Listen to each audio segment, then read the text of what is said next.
Okay, sorry if you guys hear the coffee maker going on. It is very much breakfast time as we are filming this, but we are going to start out with the biscuits for biscuits and gravy. Now, of course, could you use like pre-made biscuits, crescent rolls? Sure, but you wouldn't be watching this video if you didn't want to find out how to make these delicious buttermilk biscuits. So I'm going to start in the base of our, or I guess this would be the bowl of our food processor. You could definitely use a blender or like a little, what is this thing called? A pastry something. It has like a bunch of little lines on it. Or if you do not have one of these, which I did not have one of these for a really long time. I got this one at Walmart. It was like $30 and I love it. Do not spend the big bucks on getting one. This works exactly the same as the other one.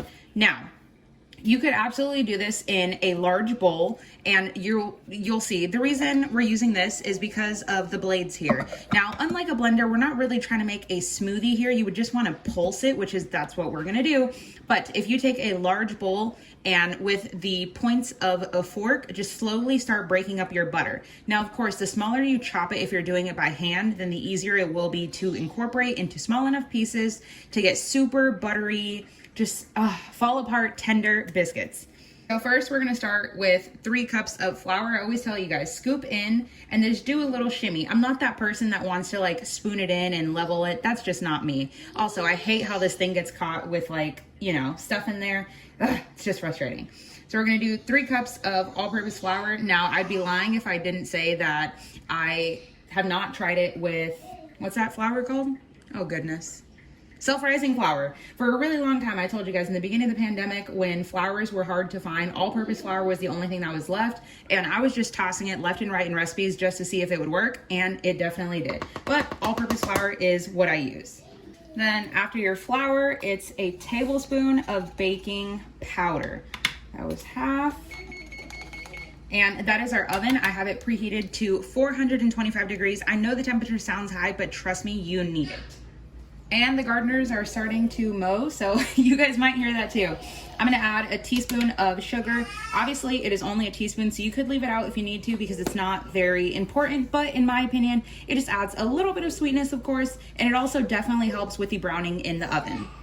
Then half a teaspoon of baking soda. And then before I add the butter or the buttermilk, I like to, well, give this a brief little tap. Slide that on. Roman is just, I told you guys, it's very much breakfast time here. I like to just give this a brief little mix at first so you don't have 1 pocket of sugar and, you know, so on and so on. So just give it a little pulse, literally. 1, 2, I probably think that was super loud for you guys. 2 pulses, that's all you need. Now we can start adding in our butter. Then we're gonna add in our butter, but you guys definitely heard me mention that the smaller you chop your butter, the easier it is to incorporate it. Now, of course, I'm using the food processor, so it makes it definitely a lot easier. But if not, I'm gonna cut mine in just roughly tablespoons. Of course, there's 8 tablespoons per stick, and we need 1 stick of butter. So about a tablespoon, can you guys even see that? Yeah, and we're just gonna plop it in. Try not to like stack them together. And if you end up with less than 8 pieces because you chopped it bigger, it is perfectly fine. And I don't know if I mentioned it or not, but I'm using salted butter. And whether you use salted or unsalted, it really doesn't matter. Why go with unsalted when salt exists? Okay, now we have all of that in there. Then you can bring your food processor over. Now, if you've ever made a pie crust, it is very similar whenever you are making biscuits where you just want to pulse it until the butter has incorporated into small enough pea-sized pieces so that when everything melts, that's where you get your flakiness and your layers from. You cannot, in my opinion, not get the same result with vegetable oil. Now, if you were to try like a Crisco butter stick or something similar, I can't tell you whether it'll work or not. You definitely won't get that buttery flavor, but worst case, if that's what you have, go for it. Now we're just gonna give it enough pulses until it looks like sand almost.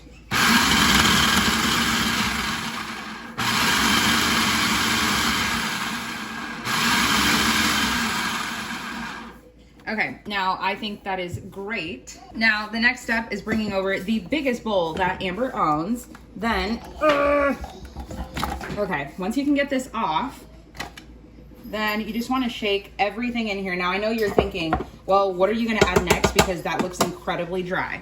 Just wait. So I'm going to pour everything in here, but remember this thing will fall out, so just be careful. Then for our wet mixture here, and of course for the buttermilk in Buttermilk Biscuits, I'm gonna do 1.5 cups of just some plain buttermilk. Now, a lot of people don't have buttermilk because, I mean, it only comes in either this container or a half container, but that's still a lot, especially if you don't use it. So if you just have regular whole milk, now do not swap for an almond milk or something like that. It just doesn't have the content in there and the enzymes from cow's milk to be able to naturally curdle. So the reason you want buttermilk, it just gives you that great flavor, great tang, but also a ton of moisture. But if you don't have buttermilk, use whole milk and add 1 tablespoon per cup of white vinegar. You can use apple cider, but I would stick with white vinegar. But if apple cider is all you have, go for it. I'm just gonna add it all at once. I don't really feel like adding it slowly makes that big of a difference. Of course, silicone scraper, they sell them at the dollar store. These are incredible. Scrape every last bit. Now you have a couple of options here. I personally like to use my silicone spatula as much as possible during this process because you want to keep the butter cold. That is the most important thing whenever you are making biscuits or pie dough. That's why we don't add melted butter, because you wouldn't get the same effect and everything would be greasy, which I know sounds weird because it's the same amount of butter, same, situation of adding it in, but something about having it this way just makes a difference. Now, I always tell you guys as well, whenever you are using anything that has like regular all-purpose flour in there, also I love that you can see these buttery chunks. You do not want to overmixing anything, whether it's a cupcake batter, a cookie dough, anything gives you tough biscuits. Now, I'm not saying if you fold once or twice too much that's the end of the world, absolutely not. But if you are going for like 5 minutes, that's too much. You almost want to have pockets of like this. When I'm lifting it up and you can see the pockets of like flour that are still there, that's perfect. Once again, you're gonna have a couple options when it comes down to making the biscuits. This next step is up to you. Okay, so now I have a piece of parchment paper down, a silicone like splat mat, Silpat mat. You could definitely use that. So this is, the pan size doesn't matter because it's not gonna fill the entire thing. Now, it is up to you whether you want to roll balls and have like little dough balls. We do it differently every single time, just based on, I don't know, how hungry we are and just how in a hurry we are. So the best way to do it that I would recommend, this is like, obviously, like I said, a no kneading one. So you're not gonna have to bring it together in one big mound, let it rise, none of that. We are going to plop all of this down. And like I said, you guys heard me mention, flour pockets are there. There are pieces that are just, well, just there. What I like to do, make sure you take off all of your jewelry. You do not want to get any type of just all of this in your jewelry. So I'm gonna slightly bring it together in like a rectangle. I will try to figure out the dimensions of that in a second, but it is crumbly. That is just the way it is because I don't want to make it super tough. Brad just almost tripped. I totally wish you guys could have seen that. So we're just gonna keep going. Ugh, I hate dough on my hands that is so sticky like this. Sometimes it's just easier to roll it into balls, so then that way you don't really get all of this. But like I said, I could have done a lot of different things here. I could have mixed it, but that's just not what we're doing here. Okay, I'm just gonna scrape here, and I just hit the camera, and now it's shaking. Okay, I'm just gonna scrape, and we're just gonna get it into like a relatively somewhat of a rectangle, circle-y shape here. You guys know I'm not a super perfectionist when it comes down to this because, I mean, this is just real food that we're gonna eat, and as long as it's somewhat of flatness that it's all gonna bake at the same time, we're good. Now, this is perfect to me. You can either bake it just like this. We have definitely done it before, and it was good, but it was just, we just forgot to chop it, and it wasn't until it came out that I was like, oh yeah, we forgot. So you can either cut it into, we'll just cut it into pieces. Okay, still with my very messy dough hands, we are going to just chop into somewhat of pieces here, but I like to leave it together. I know it sounds weird. I like to leave it together when I slice into it because I don't really feel like it makes that big of a difference here. And sometimes just having little nook and crannies of like, yeah, okay, this is not really working out as far as slicing it super perfectly. Okay. Yeah, we're just gonna go, at the end of the day, it's edible, and you're just gonna have some ugly little lumps here, but it's fine. Okay, now we can throw this in the oven for 20 to 25 minutes. Okay, Brad is taking over for this next part. I'm gonna start preheating the pan. We're on like a medium heat. You guys have seen me use, I think I've made the gravy on my channel before, just not the biscuits.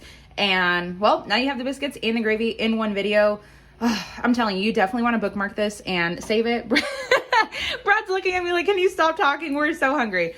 Okay, we're going to preheat the pan. And if you guys are wondering what this is here, this is my okay, I'm just going to show you guys. This is my recipe book here, and I write down all my stuff. So this is the gravy recipe. So Brad's going to go ahead and start, and I'm going to let him take over, and I'm actually going to let him narrate and tell you guys. And he's going to be reading off my instruction book here. Go ahead. You have to show them what kind of meat you're using. You have to tell them. Speak.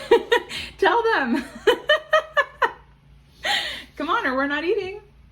Tell them. You're using a pound of what? Tell them. Come on. Act like this is Xbox. Come on. No? I told you guys Brad was shy. Okay, so we're going to use 1 pound of pork. Now, this is the Jimmy Dean one. This is just regular. You can start adding it to the pan. This is just the regular one. I have used the maple one, and personally, I think the maple one is my favorite because that's how we're gonna kind of season this. It's a maple sausage gravy, and you're gonna add it with no fat to the pan. You want it to start getting a crust. Now, Brad's gonna grab a silicone scraper, and then he's gonna start chopping it up into small pieces. It is kind of hard at first. Now he's washing his hands. It's hard to do it at first. You definitely want to wait until it kind of gets stuck and starts to build a crust for it to easily break apart. So I've also used regular ground pork. Regular ground pork, I will tell you, you definitely have to season it a lot more because it just doesn't pack that punch as far as a Jimmy Dean or any type of breakfast sausage. So Brad's just gonna keep cooking it up until we get, I'd say about 75% of the way cooked, and then we'll come back. Okay, now Brad decided he is going to narrate. We have the pound of it basically almost, it's like 100% done. What are you gonna do next? And we're gonna add 4 tablespoons of butter. Which is also known as half of a stick. And then you don't have to slice it, just toss the whole thing in there. Now we're gonna start making essentially a roux, which is of course equal parts butter and flour. So half a stick of butter is known as 1/4 of a cup. So for flour, you're gonna add 1/4 of a cup of flour. This is gonna be your thickener to your gravy. If you guys are wondering what that sound is, that is most definitely me making a pumpkin spice Nespresso in the background. Oh, my pods came in yesterday, I'm so excited. Anyway, I decided I wasn't gonna show you guys grocery hauls for at least another week because I know some of you guys love them, and I know some of you guys are like, okay, we get it, you go grocery shopping a lot, but it always happens every time Brad comes home from a deployment. We are constantly going shopping because why not? Just go out, see the world. But so we're gonna melt all of this butter, then we're gonna add equal parts of flour. Then we're gonna add 1/4 a cup of flour.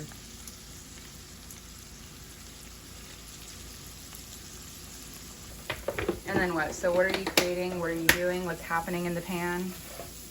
We're gonna create a roux to make it nice and good. And then, so basically you want to cook out your flour for at least 30 seconds to get rid of that raw flour taste. But this is the roux. This is where the thickeningness is going to happen from your gravy. Now, of course, the way Brad keeps moving it, that is what you want. You don't want to let it just sit in the pan because then the flour is going to get stuck to the bottom of the pan and it is going to burn. Now it is time to add our liquid. So to the right of Brad, he has, those are also cues for me to let him know where I just placed it for him. That's 3 cups of whole milk. Now, I've definitely done it with 1%, 2%. However, you're just gonna pour it in. You do not want to, just pour it all in and then just kind of hope for the best. Yeah, hope for the best probably wasn't the best words to give in a cooking video, but I just like to lightly scrape from the bottom so that then that way you get all of the goodness and all of the fond that you built up in the pan. And slowly, I know you're gonna think it's not, oh my God, I forgot to put a timer on for the biscuits. Oh my goodness. Okay, so Okay, I set a timer. I was gonna tell you guys by the time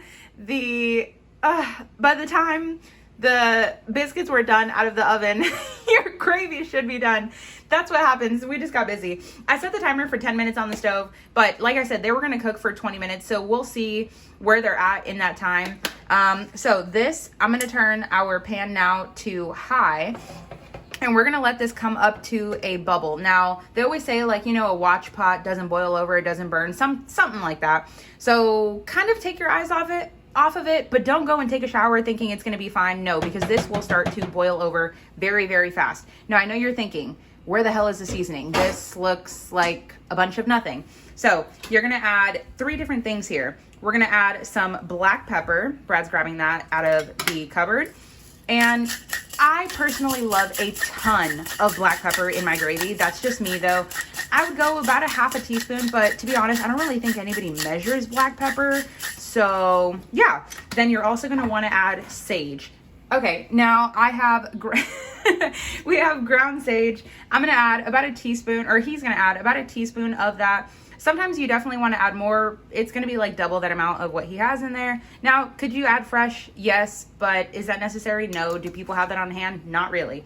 Last step, crushed red pepper flakes. Now, obviously, if you do not like heat, you don't like spice, leave it out completely. You won't really be missing it if you don't like it, but we really like it. But you don't want to add too much because, of course, red pepper flakes are obviously spicy, and then when you heat it up, makes it even more spicy. So all we're gonna do now is just mix it up. Now, depending on the type of, I almost said the type of salt. Depending on the type of sausage you use, it might be salty or it might not be salty enough. I like to wait to season it after it's thickened slightly so that I can taste and see where the salt level is.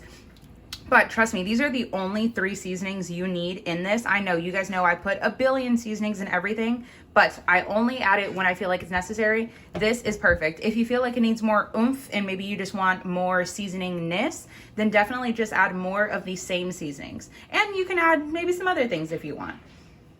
Now, also, you guys definitely heard me say maple sausage gravy. If I was using the maple instead of the regular package of Jimmy Dean, then it would definitely be more maple. I'm just gonna toss in a little bit of maple syrup at the end because of course the sugar will start to burn. So we're just gonna wait for this to come up to a thickening process, and I'm gonna turn the camera off so you guys can't see if I burnt my biscuits or not, and we'll be back. Now Brad's gonna grab the biscuits out of the oven. Ooh, okay, so we didn't burn them. I just most definitely forgot. Now, as you guys can see, we're just gonna stand this over here. As you guys can see, this is coming up to a rapid boil. So you want to scrape the bottom of your pan because of course it gets stuck. I mean, it's gravy, but as it cools, it also will thicken up a bit more. Now you can definitely reduce it down. I'm just gonna turn it off because I think we are done and we are good. Blowing away a little bit of the steam so that you guys can actually see, but it will thicken as it sits and cools, as any gravy does, because you've kind of created almost like a gelatinousness where, it works. Now, if you want to cook it down and if you want it like super thick, then go for it. And if you want to thin it out, just add a little bit of milk. Worst case, a little bit of water. Give it definitely some flavor. And this is pretty much it until we serve. And you can definitely taste for seasoning at this point, taste for salt, taste for sweetness. I forgot to show you guys the maple syrup. Well, let me try. Okay, I'm just gonna add just about 1/4 of a cup of maple syrup. Clearly my jar is empty. And yeah, if anything, add about a couple tablespoons of brown sugar, but you're good. Okay, we're skipping the tripod. Brad already knows how I like mine. I like to take the biscuits and instead of just having like 2 biscuits on there, I like to like rip them up. So, okay, now Brad did mine. Now he's gonna show you how he does his. Biscuits came out really well. Now, of course, like I said, they would have came out prettier if I would have properly rolled them. And yeah, it's also very hot.